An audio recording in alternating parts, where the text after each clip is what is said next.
Late May, the sun is shining after some thunderstorms, and the Pick Six podcast is back just before Memorial Day. Hello, I'm Sam McKewon along with Evan Bland of the Omaha World-Herald, Big Red Today, and Omaha.com. We've taken a couple of weeks off from the podcast because, let's face it, the Nebraska baseball team needed our absence in order to dominate the last two weekends and win the Big Ten championship with a weekend to spare. We will talk quite a bit of Husker baseball with Evan, who has done an incredible job of covering this team and gets the reward of what I think are going to be three really good weekend days of baseball for Nebraska to play Michigan. We'll talk about what's on the line. Obviously, the Big Ten title has already been secured. Nebraska's in the NCAA tournament. They don't know where they're going to go. I think they can improve where they're going to go. But I think it's going to be kind of a pretty weekend. I mean, we're talking 70 degrees, sunny baseball. It might be about 64 at first pitch, but man, that's hard to beat.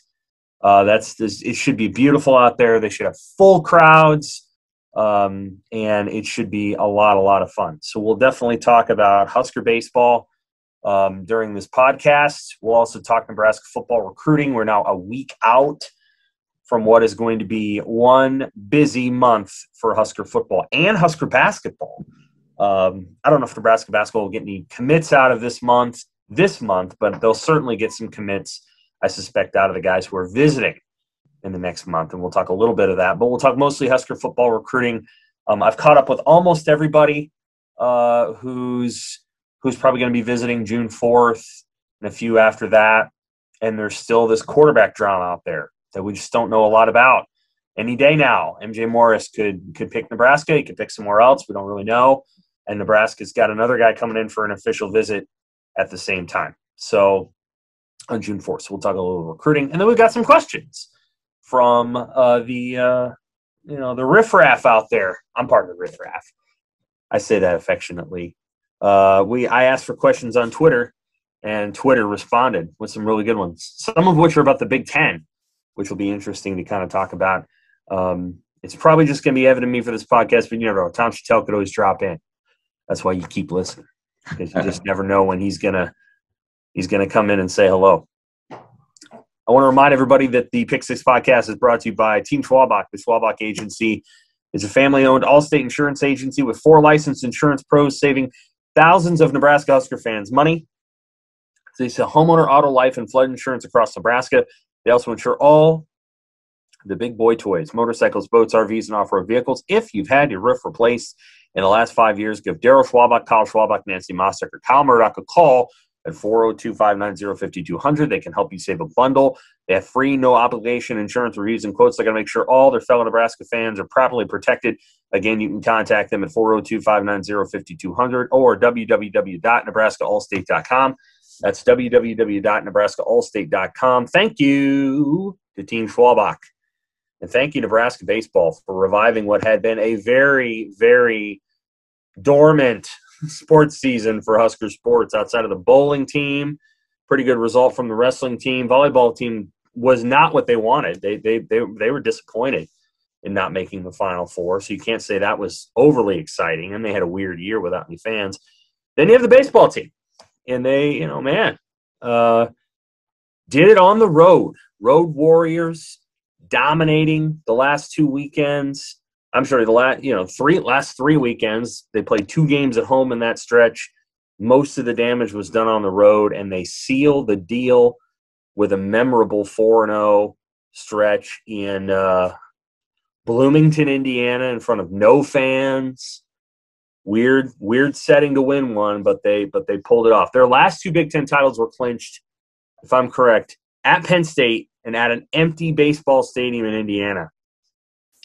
Inauspicious place to set them, but they get a great weekend of home fans coming up. Evan, how do they do this? And where can they go from here? Yeah, I was thinking about their clinching scenarios too, by the way. I think the last 2 crowds that they would have played in front of when they clinched would be about a combined 1,600 people.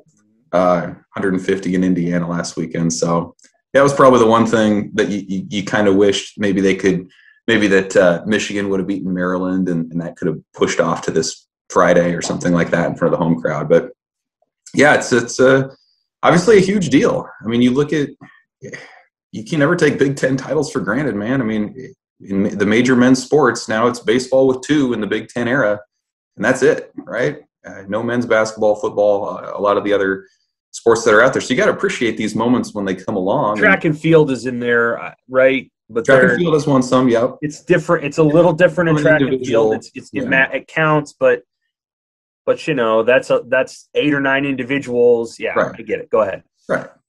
So yeah, I mean, everything lined up for Nebraska this year. Yeah. They earned it. What was interesting to me as I was going back and looking kind of through their schedule, I felt like just just looking at it off the top that they had feasted on the bottom of the league and then they held their own against the top, but it was actually quite the opposite. I mean, the bad teams in the Big Ten were pretty bad this year. Minnesota won like 5 games or has won 5 games. Purdue's bad. A lot of these teams. But what really set Nebraska apart and set it up to win it when it did was how it did against the teams in the top half. I mean, they went 11-5 against, the Iowas, the Indianas, the Ohio States out there. And that's where they made the difference, because Indiana, which is a bubble team, by the way, they went 21-4 against the bottom 7 teams in the standings. I mean, they just dominated, and they couldn't handle against the top. They get swept in 4 by Ohio State at one point, lost a series to Michigan. And so I think that's been what's been especially impressive about what Nebraska has done, is that you can't even really say it's because of how down the Big Ten has been, because they've earned it against the other teams that they've been competing against at the top. And they've been doing it in a lot of different ways. I mean, the defense has been kind of that constant this year. The way I like to put it is they've been setting a high floor for Nebraska. I mean, when you break down the errors they commit that lead to unearned runs compared to what opponents do, Nebraska essentially is starting every game up 1-0 this year based on how they do. Great point. So that's where it starts. And then it's, the offense has been versatile. They hit 50 home runs this year. Nebraska has not been a power team for most of its time in the Big Ten. And it's spread throughout the lineup. A lot of guys are hitting for power this year. Nebraska is the top stolen base team in the Big Ten. They sacrifice a lot. So they've won a lot of games in a lot of different ways offensively. And that's been a part of kind of the long-term success too. And then, the pitching was the thing that they addressed in the offseason. The bullpen in 2020 was not good. That 2020 team, in my opinion, was not a regional team based on the arms that they had, but they went out, they added a bunch in the offseason: Jake Buns, Cody Frank, Cam Wynn out of the bullpen, Chance Roach, who everybody saw on ESPNU Saturday night against Indiana, dominated. He was a transfer from New Mexico State. Kate Povich has been great on Friday. So it's been a little bit of everything. I mean, and it's all kind of come together for him. Here's one stat that I put in the advance for this weekend that I thought was really notable. So when I try to break down what makes a successful baseball team, in football, it's offense, defense, special teams. In baseball, it's how much do you score, how much run prevention do you have, and then how do you avoid errors? And so Nebraska is in the top 40 nationally in runs per game, ERA, and fielding percentage. Mm-hmm. You want to guess, Sam, how many teams out of about 285 Division I teams are in the top 40 in all 3 of those categories? 4. Pretty darn close. There's 5 total. Yeah, 4 others with Nebraska. Arkansas being one of them, the number 1 overall seed.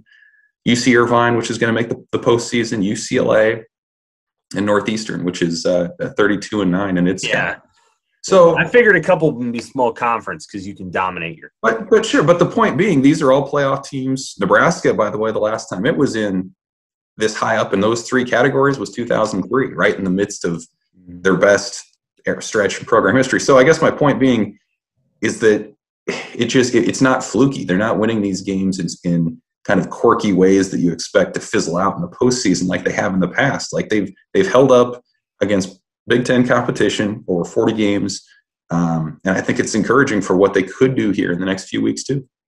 Yeah, the run differential has been good all year, and I haven't watched as many games as you, and certainly not. But based on what I've seen, Yeah. And most of this is a commentary about Nebraska, but a little bit is the rest of the league. Nebraska is the class of the league by some margin. When you watch Nebraska and Indiana last weekend, and I watched both those games, I was like, yeah, Nebraska's a better team. There's a better team all the way around. Now, Indiana's got good pitching, but their hitters chase. Their defense makes mistakes. Nebraska beat them on their home turf and just looked like a better team, really on just about every front. And this is what I think when Nebraska joined the Big Ten. This is what I think people thought they were going to get. A Nebraska team that looked like the best team and was the best team. And for the first time since Nebraska joined the Big Ten, I think they're by some margin the best team. And Will Bolt was able to do that like that. Mm-hmm. How do you do it? How did this team get so good so fast? Well, I mean, there's a lot that goes into that. I think, this wasn't a rebuild situation for him, right? He came in and you look at the players who are doing the damage. Most of them are players who were here before. Right. Spencer Schwellenbach is going to be a high draft pick in July. He was here. That was somebody the staff had to work with. Now, to his credit and to the credit of the seniors, they bought into this new staff. I think that's a big part of it. But the staff developed, first of all, the high-end guys. I mean, you look, there's so many case studies of this on this team. Like Jackson Hallmark this year, he's the center fielder. He even said this year he was under the delusion that he was a power hitter early in his career, and he tried to do a little bit of everything, and he was a decent player. But the staff identified in him, look, your strengths are getting on base and pushing the envelope on the base paths as a base stealer. And so What has he done? He's become the best bunter on the team. He's among the best base stealers in the Big Ten, and he set the table for him atop the lineup. Or Luke Roskam is another great example as a guy who always was tinkering, always trying to yank a home run. And he told me this week it's ironic that this has been his best power year because all he's done and all the coaches have hammered into him to do is hit the ball up the middle of the field. Don't worry about pulling anything. Don't try to hit a home run. Just hit the ball up the middle of the field. And he's had his best year. So there's I think, first of all, some serious development going on at the top of the lineup. And this isn't new, by the way. The players that I talked to from the early 2010s when Will Bolt was an assistant here said the same thing. He identifies what they do well and says, do that thing. Don't try to do everything. Specialize in this thing over here. And so that's paid off for them. Secondly, I think part of what's held Nebraska back in the postseason in the past has been they haven't had the depth on the roster. They've had some high-end guys, but whenever you would hit that second or third day of the regionals, it was always an adventure. And Nebraska rarely was the better team on those days because it didn't have the quality depth there that you see at teams that make the College World Series or teams that make deep runs. And so while that high-end talent for Nebraska from 2020 came back this year, they flipped the bottom half of the roster, essentially. I mean, there were 15 or 16 guys that moved on, that transferred or decided to call it a career or whatever. And then they brought in about that same amount. And the guys that they brought in have been contributors. Some of the bullpen arms that I mentioned, Max Anderson, Bryce Matthews have been true freshmen that have started most of the year in the infield. So I think you combine that development with the high-end talent that was here. You fill in the bottom with that extra depth that has also contributed, and boom, I think that's been kind of a powder keg that's allowed this thing to take off. The pitching staff, I think, has probably exceeded expectations, all reasonable ones. Cade Povich, I think, has been an elite Friday night starter. And I think what you want out of your Friday night starter is a little bit of, tone-setting dominance, and I think he does that. I think he's able to throw it by people, bottom line. Mm-hmm. But simultaneously, they added in the offseason multiple pitchers that have been really successful. And Chance Roach is certainly the one that gets named a lot. In watching the games that I've watched this season, Jake Bunce has been unusually effective. And maybe I should be less surprised than I am. When I watch pitchers or hitters chase some of the things that he throws, I'm a little confused, but they keep doing it. Like he really, really frustrates people. And he's one of the best. He's one of the better, what do you want to call him? Setup guys in the league? Maybe the best? Yeah. He kind of reminds me, and I'm showing my Cub fandom here, he reminds me a little bit of Kyle Farnsworth from back in the day. As a big-bodied reliever who just kind of wears it on his sleeve, lets his stuff do the talking. He's got a lot of stuff. He does. He's got some ability. He really does. He's an interesting guy because he was there. It would be interesting in a parallel universe to see what they would have done in the midweek, because Jake Buns started as that number 4 guy in their pods, but as the year went along, they said they really like what he did out of the bullpen, kind of like talking about, coming in the 7th or the 8th. So I imagine that's where he'll stay next season and beyond, certainly the rest of this year. But yeah, I mean, he again, like it's hard to overstate how shaky that bullpen was last year. I mean, they played 15 games, and I think the bullpen blew 6, something like that. Yeah, late in the game, and so I think that too is part of the discussion when you talk about, well, why wasn't Nebraska in the top 6 in the preseason among Big Ten coaches, and why did D1 Baseball and Baseball America say that Nebraska would finish 8th in the Big Ten this year? Why were those things the case? I think a big part of it was the pitching. And so when you looked at it from a national level, you said, okay, they had 4 starts from Cade Povich in 2020. The Saturday and Sunday guys are total unknowns in terms of what they can do in the Big Ten. And the bullpen was bad last year. And so they brought some stuff in, but on a national scale, you don't really know what that's all about. So I think that was the big question mark for Nebraska this year. And then in the preseason, you hear that Colby Gomez has a shoulder injury. He's not going to play. He was a former closer for Nebraska.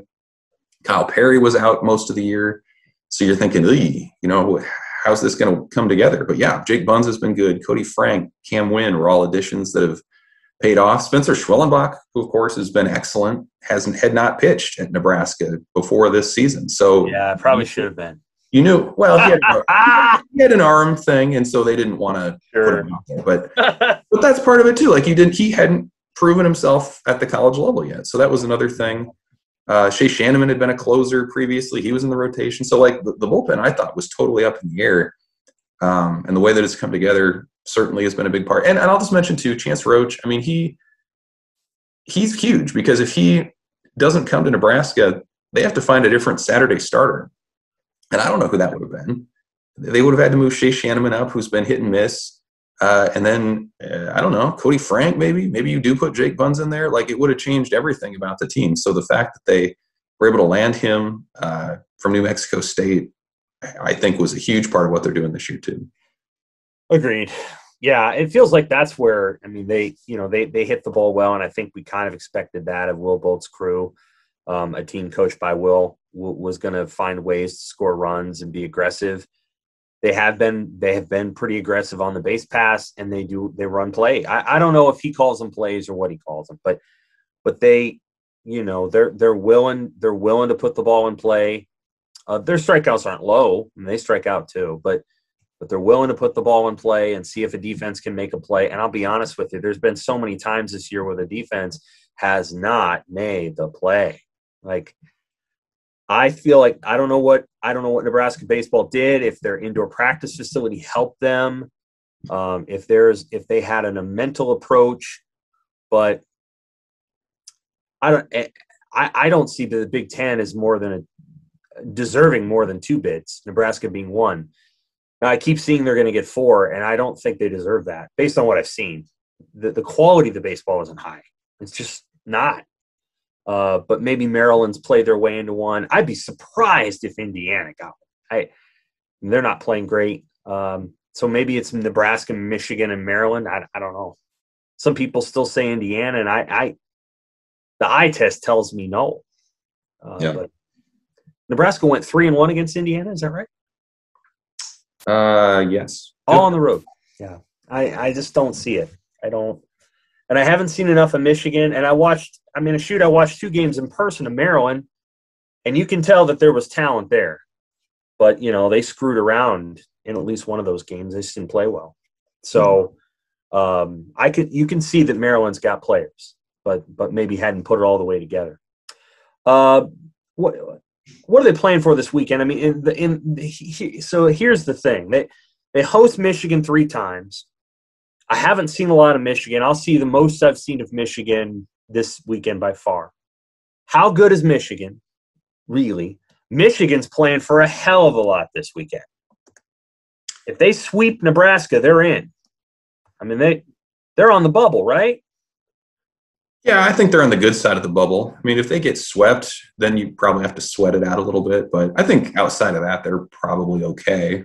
They have a handful of guys still that are holdovers from that 2019 run to the College World Series final. But it is mostly new faces, but the blueprint is the same from what we saw from that team 2 years ago, and that's pretty good frontline starting pitching, headlined by Stephen Hajar, and really just athletic fielders and hitters, similar to Nebraska, really. Guys who can move around to different positions, guys who are going to push the envelope on the base paths, guys who can make good defensive plays and take hits and runs away with what they do in the infield and the outfield. So I think there's a lot of similarities actually between the two programs, and Michigan was the preseason darling, as you would expect. They're kind of trending toward that national status, along with probably Nebraska now. But yeah, and I think too, you remember Nebraska and Michigan playing each other 2 years ago. They had a series at Haymarket Park at the end of 2019 that helped Nebraska get to the postseason. They won that thing, and then they split 2 games in the Big Ten tournament in Omaha. Nebraska eliminated them to get to the championship game, but there was some chippiness between the teams there. I can tell you that there are multiple players on this Nebraska team that had Michigan scholarship offers at one point that had them pulled for different reasons, and so that there's a little bit of an extra motivation there as well. So, I think the popular topic this week has been, Nebraska's got it wrapped up. What's their motivation for this weekend? I think there's certainly a motivation to play Michigan, and I think this team just likes to play baseball. It doesn't strike me as a concern that they're going to go flat, especially in front of thousands of fans at home. And I just think they're going to do what they do. Maybe they'll rest some guys a little bit. I imagine they probably won't throw Spencer Schwellenbach too much because they'd like to save him for next week. But beyond that, I still think it'll be a fun weekend. And if they can stick it to Michigan a little bit, maybe make them sweat for the postseason, that wouldn't be the worst thing for them. How good of a seed can they get?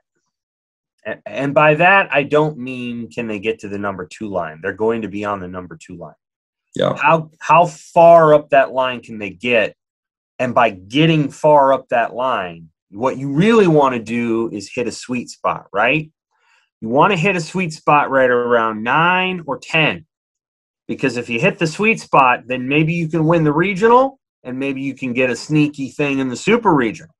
If you go all the way up to the number 17 and you're the number 2 seed in the number 16 region, then you're screwed because you're going to go play Arkansas.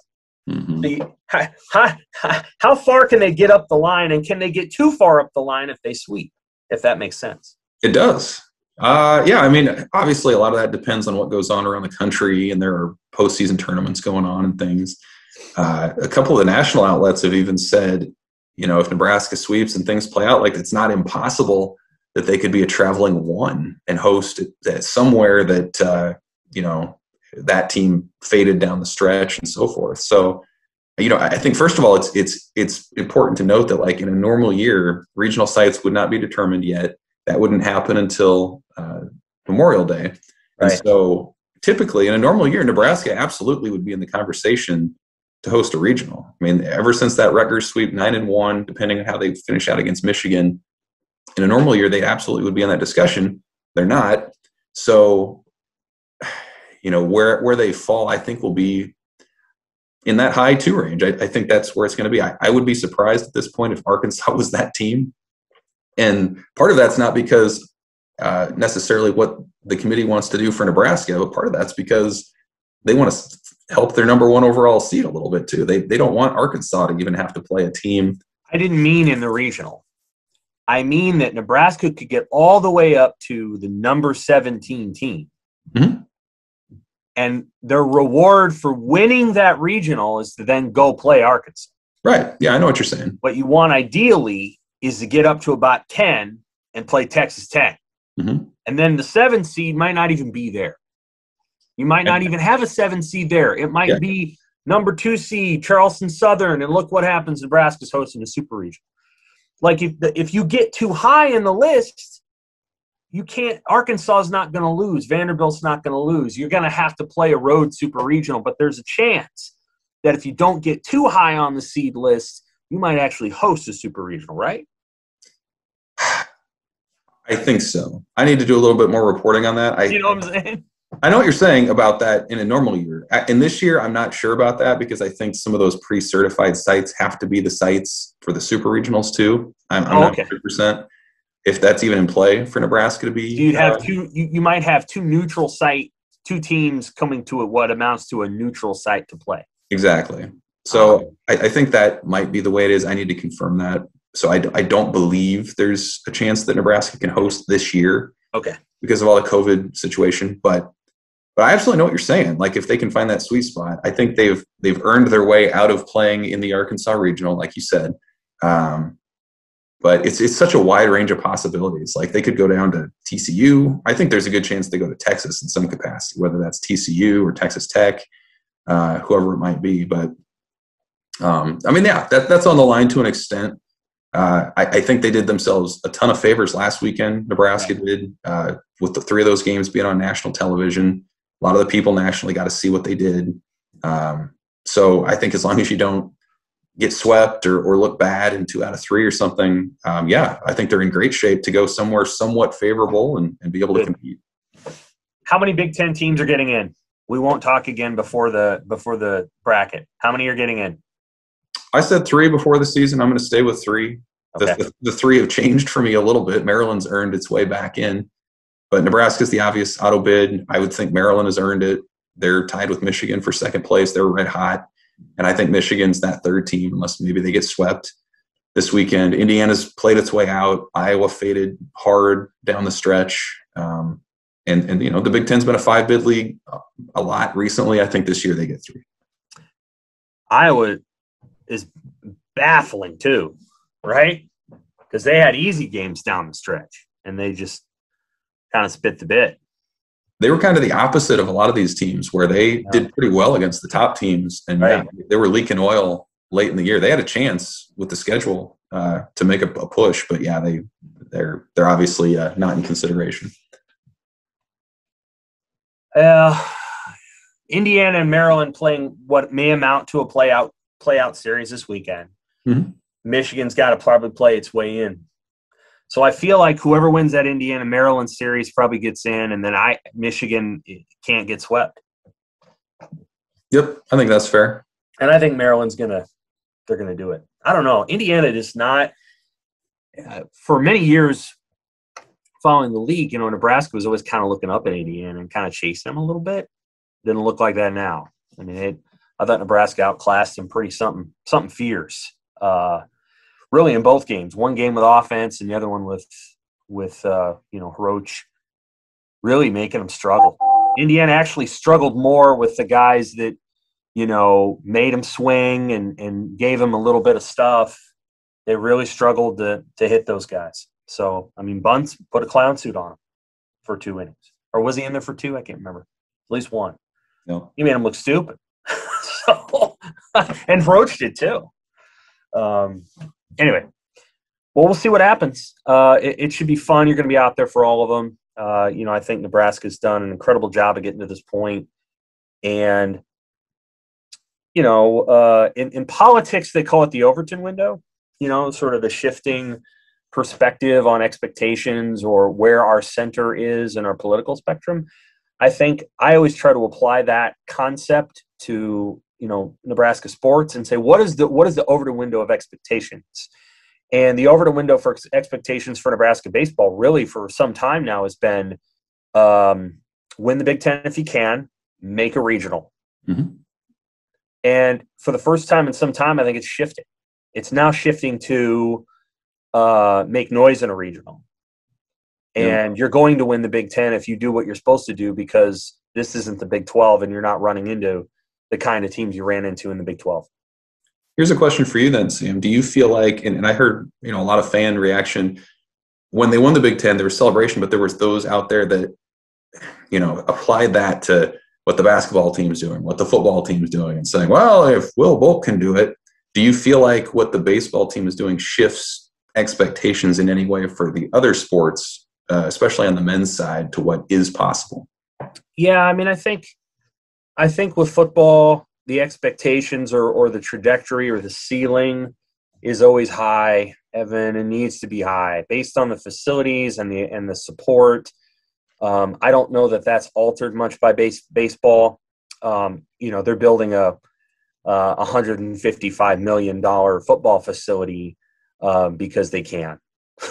Now Nebraska's put a lot of effort into making that happen, but other schools build $60 million facilities because that's about what they can get. That's the kind of money they can attract. Nebraska can attract 100 million. And so the expectations in Nebraska football are high and should be high. And the fact that they have underachieved in the Big Ten West is an indictment more on Nebraska. Not Frost specifically. Hear my heart. It's a confluence of events over 15 years. But it's an indictment really more on Nebraska than it is on anyone else. In basketball, I do think there's something to be said for, having a system and making it work and retooling your program with talent. And I think Nebraska men's basketball has a coach in the spot who actually believes in that. But it's just a hell of a hard league.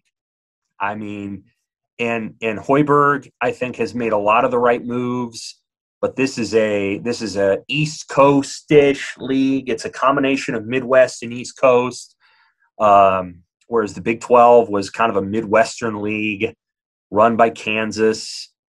Kansas wouldn't have won 13 straight Big Ten titles, I can tell you that, or whatever it was that Kansas won. Yeah. So this is a whole different beast.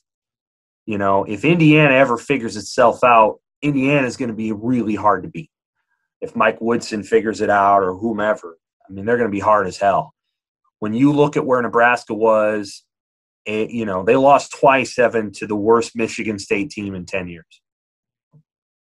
Them's facts. That wasn't a good Michigan State team, and I thought Nebraska had a chance to sneak one from them, and they didn't. And all I can say is that when the Big Ten basketball teams would come into the arena and you'd see all the people they brought with them, you were like, there's like an aircraft carrier of people over there. It was insane. So you got the impression as I was covering it, like, this is a big, big boy league, and it's tough. And Hoiberg's got a better roster, and we can talk about that in a couple weeks, but he's making a lot of the right moves. I love what he did in hiring Shannon Lum. Shannon. And that was a great decision. They've made some decisions that I think are player friendly. Nate Lenzer, the new strength coach. But you got to make every move possible in this league because it's just hard. It's hard. Nobody takes a day off in Big Ten basketball, and nobody takes a day off anymore in Big Ten football. Not anymore. There's too much money. Nope. It's too much money. There's too much. There's too much money. Too much money in Big Ten football now. Nobody takes a day off. So you can't take a day off. Obviously, Minnesota baseball took a year off. Oh, yeah. What was that? I mean, I don't know. That was not a bad program 5 years ago. They were good. I mean, they weren't bad. No. And Purdue took a year. I mean, some of these baseball programs, they were not ready for prime time coming into the spring. And Nebraska was. That's obvious. That Bolt did a great job of putting this team on a competitive edge that when they came out of the gates and as they progressed through the season, they kept they held their line. I mean, Minnesota, they gave up. And so it's understandable, I suppose. It was a hard year for a lot of people, but you see the difference there in the sports. Rutgers isn't going to F around anymore. They're just not. You can tell. They have a top 10 recruiting class in football. They're not screwing around. Rutgers football is done screwing around. Mm-hmm. And God help the Big Ten East, because the minute that program stops screwing around, there's no programs left screwing around. Maryland can't, but Maryland's got a guy in there who can recruit his tail off. Nobody's screwing around anymore. Purdue pays its coach more than Nebraska pays its coach. Illinois' got Brent Bielema. Oh, the guy that won like 3 Big Ten titles and went to 3 Rose Bowls. Mm-hmm. Oh, nobody's screwing around anymore. And that, I still think in the Big Ten, there's about 3 or 4 teams you can just tell they're not, they're not very good. They're just not together. So, Yep. But the Overton window for Nebraska baseball is they can dominate this league. And by dominate, I mean, they could win 5 of the next 10 Big Ten titles, and I don't think anybody blink. If I told you that right now, Will Bolt's going to win 5 of the next 10 Big Ten titles. He's going to make 8 regionals. There's going to be a couple down years where it doesn't all come together. He's going to make 8 regionals, 3 super regionals, and there might be a CWS. I think there's a lot of Husker fans that will be like, that sounds pretty good. We'll take that. Nobody's saying it's going to be Dave Van Horn 2.0 where they make 2 CWSs in 5 years and whatever. But the Overton window's changed. In football, if I said that, they're going to win 5 of the next 10 Big Ten West titles. They're going to win 2. They're going to win, 2 Big Ten titles and make 1 college football playoff. They'd be like, really? Wow. Right. People would be surprised by that. Yes. Because there's no Ohio State in Big Ten baseball. Nebraska can become Ohio State. Should we move on to Big Ten recruiting? Nebraska recruiting? Feel free to ask some questions if you want, Evan. Okay, so Husker football recruiting, they have 2 commits right now. That's not a panic deal. They've got a really robust list of official visitors rolling through in June. That starts next week. We'll have a kind of a video preview of that. But I'll hit some of the high notes here. Yeah. 1, the quarterback situation. You want a quarterback in every class. Nebraska wants one as well. I think you can. It's an interesting dilemma that they have right at this moment, where they've got a guy out there, MJ Morris, who has already just sort of made a decision but hasn't announced it. Does Nebraska want the guy? Is he at the top of their list, or do they want to see Richard Torres come through? So MJ Morris is out there. He's the kid from Atlanta. 6 foot, 6'1". I actually think as a football player, he's very similar to Bryce Matthews, who is a baseball player. MJ is also a baseball player. I think this is a guy that's going to play football instead of baseball, but I think Bryce Matthews is a reasonable comp. I think Bryce always was going to play baseball, and so football was never quite on the radar there. Then you've got Richard Torres, who's coming in for an official visit next week. Torres does very little media. He doesn't do a lot of interviews, which is uncommon for quarterbacks. Harburg did them all the time. Smothers did them all the time. You called Adrian Martinez and you heard, it was just that's what happened. Luke was kind of quiet too, but Torres is as quiet as you're going to find. And I've talked to people around him, a couple of people, and I think Nebraska's number 1 on the list, but he's never been here and he needs to see it. And Nebraska trusted him before any other program did. And, so that's going to be interesting to watch, interesting to see what happens with Torres. And he's 6'6". He's a little skinny, but when he's going to end up being a 6'6", 225, 230 kind of guy. Harburg's going to be 225 when he gets to height. He's similar to Harburg. He's very tall. He throws the ball a long way, and he can run, scramble outside of the pocket. Third guy's A.J. Bianco. Now, Bianco can play in the pocket, and this guy does not have a lot of tape because he hasn't really played. He got hurt, and then they had COVID, and so the only thing on tape about Bianco is a couple of scrimmages. Now, this kid plays in the pocket, and he's got a rifle, and he really can throw it. Just a super gifted passer. Has kind of a funky motion that kind of starts around his waist, and he kind of pulls it up like this a little bit. But, man, does he fire it. And Nebraska offered this kid a couple years ago. They went out, remember, Tuiotis talked about the cliff diving trip and all that. Yeah. What was back then? They went to this high school, St. Louis, which produced Marcus Mariota and Tua Tagovailoa. And they had a kid named Jaden Delora who ended up going to Washington State. Nebraska went out to look at him, but they also got to look at Bianco, and they offered him that. Virtually no one else knows about this guy. He really hasn't played much football on the gridiron, and but the coach there, who coached Tua, who was a assistant at Hawaii for 10, 12 years, and coached Timmy Chang, for people who remember Timmy. I think he also coached Colt Brennan. Says he's about as good as anybody in the country. And you tend to trust a guy in his 8th decade of his life who's coached those kind of names. So we'll see. That's quarterback. And that, to me, is the most intriguing of the bunch, because a lot of times when you get your QB, other dominoes fall. They got a running back coming through named Justin Williams. I think that's going to be kind of interesting. He's a good player, and he's the only running back they have right now, as of this moment that is coming through. Do they need a running back in the class? I kind of feel like they do. Just because I think you're going to see more guys leave eventually, and you want to make sure that room is not – you want to make sure that room isn't where it was, after Divine Azigbo left and you didn't have much left. Do you get the sense, is it these first couple rounds of officials in June, is there a certain position that's a priority, or is it just, hey, here are guys that we've had on our radar, now finally they're able to come visit? Is there more focused in terms of position needs and wants, do you think? Well, if the visits hold true, Evan, then I would say it's a bit of if the visit dates hold true, it's kind of a blend.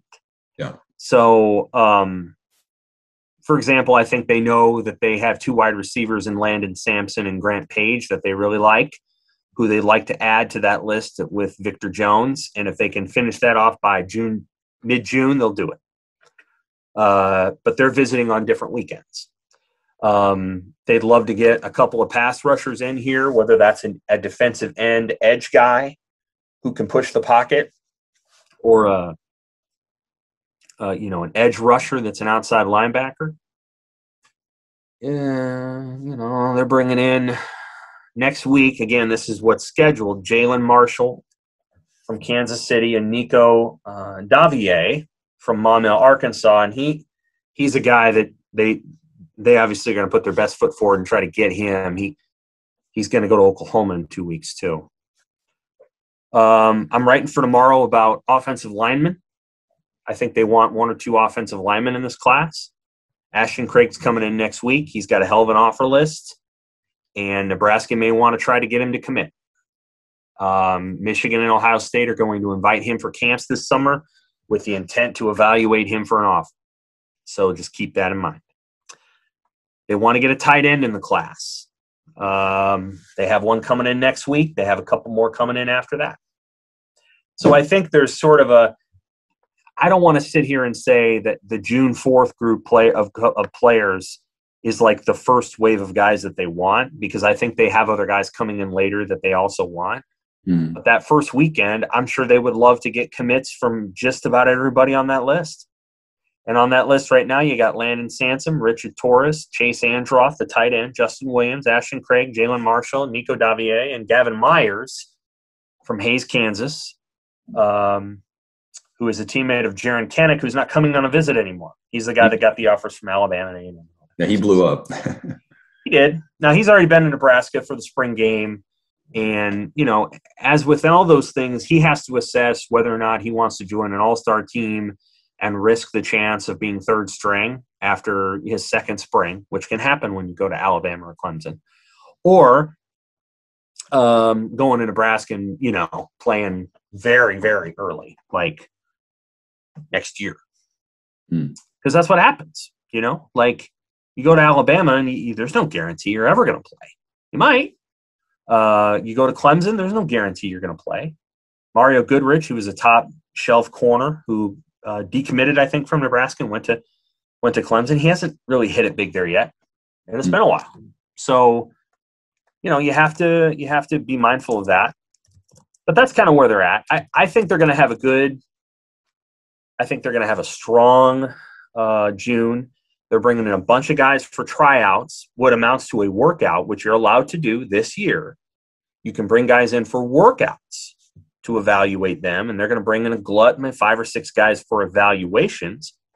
Won't surprise me if a couple guys get offers out of that, and it won't surprise me if those guys then commit after that. Jake Applegate is one of those players. He's a Lincoln Southeast linebacker.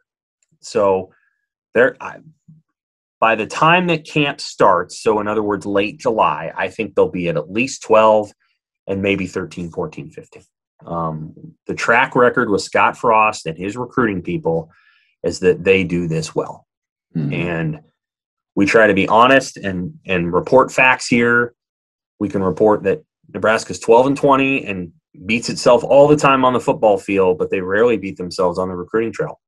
They do a good job there. So I anticipate it'll go well. What makes, like, for the casual fan who follows recruiting, like, what makes this June so unusual? Because it's, typically they have these summer barbecues and they have these camps and things like that, but it's also been more than 14 months since they've been able to have prospects on campus because of COVID restrictions. So, like, what do you anticipate will be different or more notable than you would typically see with what Nebraska does in June? The tryouts, the workouts, the private workouts that you can do. You really weren't supposed to do those before. They would have small camps, quote unquote, that they would do, a specialist camp that kind of amounted to that. But were legal, but kind of structured in a certain way. But rarely would you have seen stuff like this. I mean, this is basically, you can bring in a quarterback and you can have him throw to 3 receivers. Like, you can see what his arm looks like, and not just in a Friday night, hey, why don't you run a fly route kind of thing. You can put him through something. And so that's different. I wish they would keep that. I think they should keep that. Maybe they will. But I think that's in play because of the complete lack of evaluation that they've been able to do off campus. So you haven't been able to see these guys in a game setting. That's different. You don't always know what the size and the shape of some of these guys are, because you really can't meet with them in person. You can kind of look at them in a doorway or have them take a photo or anything like that. But as well as I, guys will come onto campus and you'll see them in person for the first time. And like, they'll do the fan day and they'll be signing the autographs. And you'll kind of see him for the first time. And I'll never forget, like, going by Avery Moss, who played here for a couple of years, and like, that guy's going to play here. He looks like a pro now in terms of his size. And so that kind of stuff. Like, some of these guys I haven't seen in person for more than a year. And once they're able to see him in person, then maybe it'll shape or change the way that they the way they recruit them. That'll probably be something to watch. Do you feel like the reopening of official visits is any more important to Nebraska than it is to some of its Big Ten peers? Because we hear all the time about the value of getting guys on campus and the whole, revelation that it's not a stadium surrounded by cornfields and this and right. that. Like, and Nebraska's farther down the list in the league in terms of current commits for this class. Yeah. Does it feel like this is extra important for Nebraska relative to some of its peers, or is it just getting back to business as usual and trying to fill a class? I think Nebraska would tell you that the best thing that they do is get players on campus and show them the lived-in experience of being at Nebraska. They've often said that. I talked to one player, I think it was last week before, I can't remember, who said, it was Justin Williams, who said, I want to be proven wrong. I've heard that these people are going to be, that it's all cornfields, and I want to be proven wrong in that way. And sometimes I wonder if, like, part of the pitch that Nebraska gives the guys is people say this is all cornfields, but it's not. Like, they set up that expectation knowing that it's not true. But sometimes when prospects will ask me, well, what's Lincoln like? And I'll be like, it's really nothing like you've ever heard. So I'm like, you're gonna get here and you're gonna find. What I say is, out of 10 schools that you might visit, there's a good chance that 6 or 7 of those have smaller cities than Nebraska will. And I think what surprises people is prospects is that Lincoln is a bigger city than they thought it was going to be. You and I have both been to many, many campus towns, especially in the Big Ten. Lincoln's not Madison. Madison's better and awesome. It's awesome for me, and maybe not for football players, but Madison's an awesome place. You compare Lincoln to Bloomington, Indiana, Lincoln's a metropolis by comparison. So there's a lot more things to do in Lincoln. So, I think there's those pieces, even Ann Arbor. Now, Ann Arbor is not that far away from Detroit, but Lincoln's a bigger city than Ann Arbor in that way. And so I think, people get surprised. They're surprised by what they find here. And so I think the official visits are important. They take them down to the Haymarket, or they get to see the arena, the basketball arena. They get to kind of walk around down there, and they're like, yeah, this feels like a place I could come to. And most of the time when they walk away from their official visits, they realize how much they like Nebraska. So, yeah, I think it's important. Yeah, for sure. You want to answer some Twitter questions? Yeah, we got questions. I got questions about life in general, but this one, can I throw this one out there? Yeah. This one had my brain spinning for a while, and it's kind of a more lighthearted one to start. Who would win in a fight? 5 Sioux-sized Brandon Rigonis or 8 Rigoni-sized Ndamukong Sues? I mean, just trying to visualize that, first of all, takes quite a bit of mental capacity, I think. Who do you got?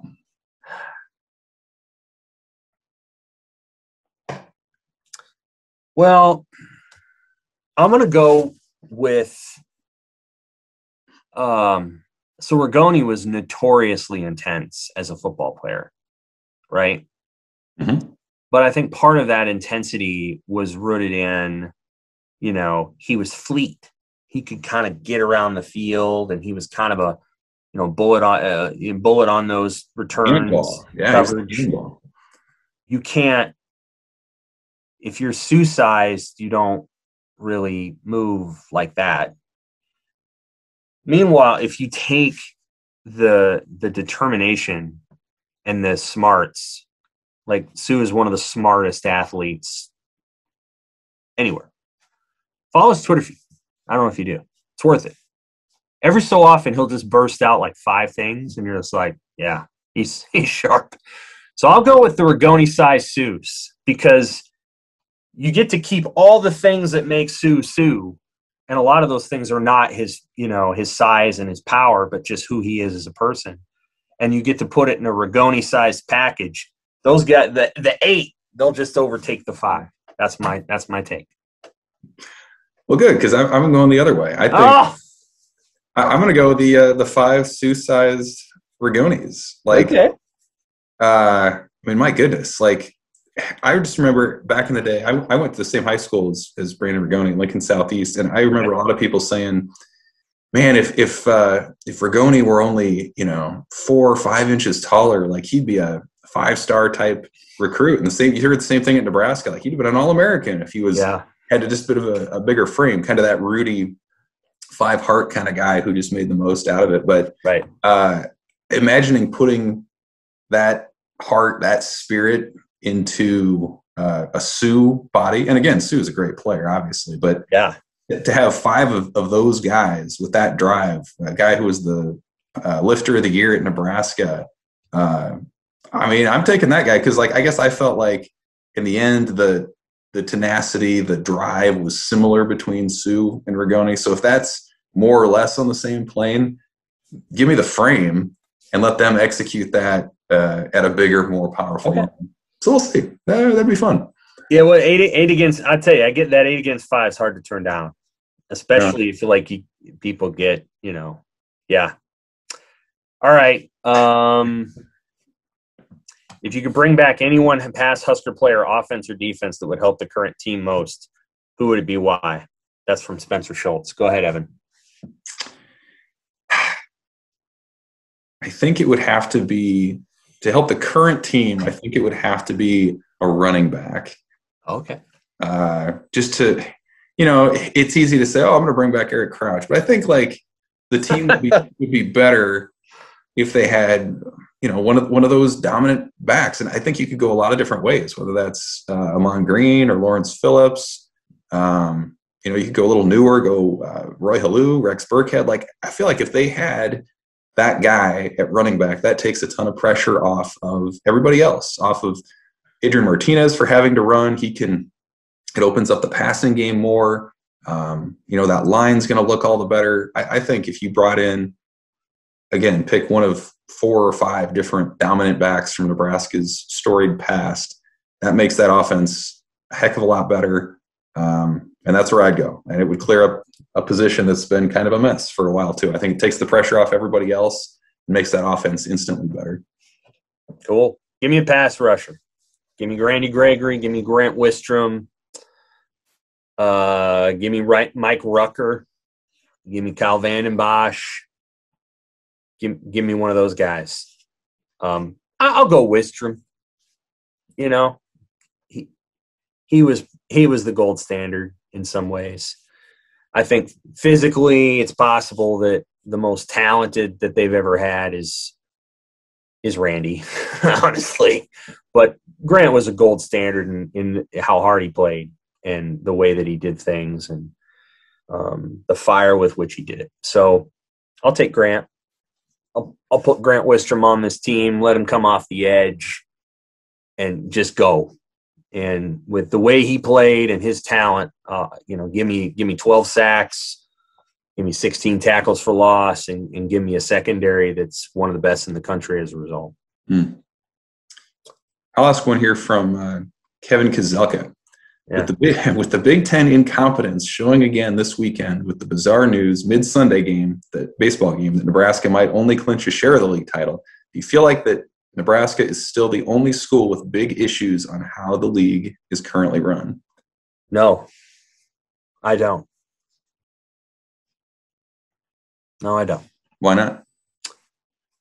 Well, I mean, Nebraska's not getting shut out of the NCAA baseball tournament, for one thing. They're going to make it. I'm pretty sure there's a couple of softball teams that are pissed that they didn't make it and feel like they didn't get a chance to make it because they were relegated to league only. I don't think anybody was, even outside of Ohio State maybe, but Ohio State wasn't happy with the beginning of the process, was happy with the way football went out last year. So no. I mean, I think the league has relationships to mend. I think Barry Alvarez taking a liaison position probably speaks to that. Alvarez is a wise guy, and I mean it. He knows people, and he's gifted in that way, and he understands how to navigate tough spots and et cetera, et cetera. So, yeah, no, I don't think so. I don't think so at all.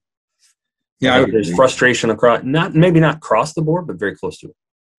I agree. I mean, I think even just the text messages that came out between the Ohio State kind of upper administration further speaks to that. I mean, they were looking to go independent in 2020 as well. To me, it's just what sets Nebraska apart is how vocal it's been and how it's been willing to rock the Big Ten boat, so to speak, on so many issues, whether that's certainly with all the well-documented football stuff, but even, with baseball this spring, like there was a caller to Bill Moose, the athletic director, earlier this week talking about, well, why is the production standard so poor for some of these BTN Plus games at other sites? And it's true. Like Nebraska has pretty much the best broadcast production. In a lot of these places, it's like a dude with a cell phone camera inside a press box with his reflection showing. I mean, it's bad stuff. And so, like, does Nebraska use NET? I mean, because NET is one of the best public. I mean, for my money, they're the best public television in America. I guess short of the PBS station in DC or wherever that's at, they're as good as anybody. So Nebraska has the advantage of using NET stuff, right? I think so. Yeah, they do. But again, like that's stuff that other programs might not love, but nobody's going to rock the boat on that. Like, it's going to take someone from Nebraska probably to bring that up in a Big Ten call and say, hey, why do some of our production standards for these games stink at some of these other sites? And they do. And it's a totally legitimate concern. But I think that's where the perception comes from that Nebraska is the only one that has big issues, is because Nebraska is the only one putting it out there publicly and rocking the boat, I guess. Yeah. Of the many great reasons to live in the state of Nebraska, and I've lived here my whole life, NET's way up there.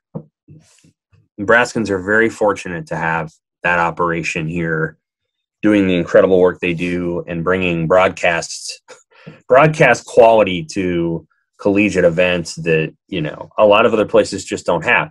Not that we should excuse what was going on. Was it at Indiana, right? That was really bad. Penn State was really bad. Yeah. Michigan State wasn't good either. Not that we should necessarily excuse that, but it's always worth noting. Maybe they don't have access. They don't have the kind of relationship that the University of Nebraska has, and the quality of care that is put into staging college contests. It's just not the same in a lot of other places. And people don't like hearing that Nebraska's comparison peer in this way is Texas, but it kind of is.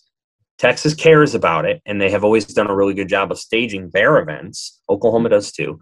And Nebraska's in that subset of schools. Like, Penn State, it's like a child videotaping it. It was bad.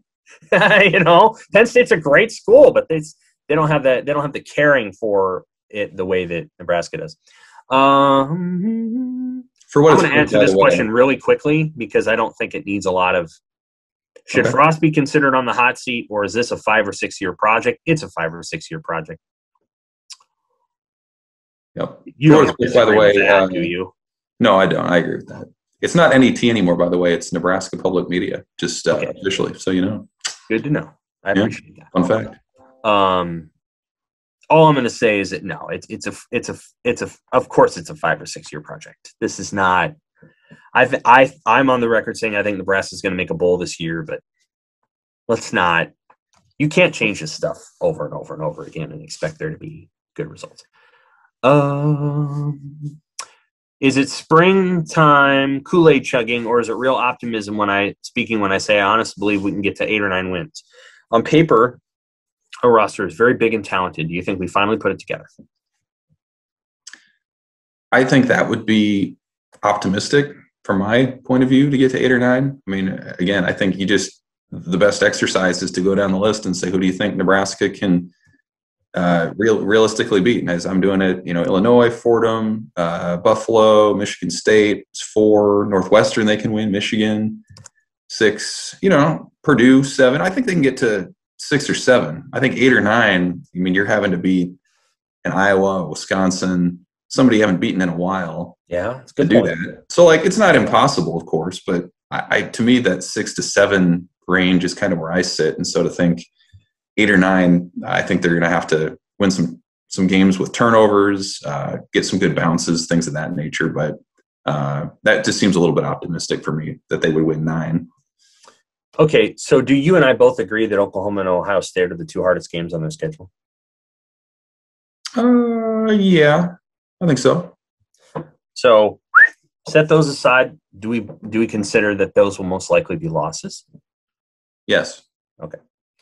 So there's 2 games off the board. Out of the remaining 10, in order to get to 8 wins, they have to win 80%. They have to win 8 of 10. Yep. Not 8 of 12. 8 of 10. Now, if you want to start talking 8 of 12, then you have to bring, Ohio State and Oklahoma back into the conversation and open up the possibility that Nebraska would win one of those. If you don't think Nebraska would win either one of those, and you would say that 100 times in a row, then Nebraska doesn't need to win 8 out of 12. They need to win 8 out of 10. Right. Because you're not – and the way to look at that would be to say, do you think Nebraska would – let's say Nebraska played 12 games, and out of the 12, they were playing the Chiefs and the Bucs. Instead of Ohio State and Oklahoma, they're playing the Chiefs and the Bucs. Are they going to beat the Chiefs or the Bucs? No. Okay, then they have to win 8 out of 10. Mm-hmm. And I'm not saying Oklahoma and Ohio State are the Chiefs and the Bucs, but they're a 19-point underdog to Oklahoma. They'll probably be somewhere around that to Ohio State. Maybe a little less, maybe 17. But how many times in Nebraska's history have they ever won a game when they were a 17-point underdog? I'm willing to bet once, maybe, and that was in, I guess, 59 or whatever year they beat Oklahoma. Oklahoma, yeah. How many other times have they done it? They didn't do it when they lost to Florida State in the Orange Bowl in '94. They should have won that game. People think the officials robbed them of that game. I'm kind of the opinion that that's sort of true, but they didn't win the game. They lost, unfortunately. So how many times have they ever bucked a 17-point underdog? I can't recall. I'm not sure they have. I can't recall a time.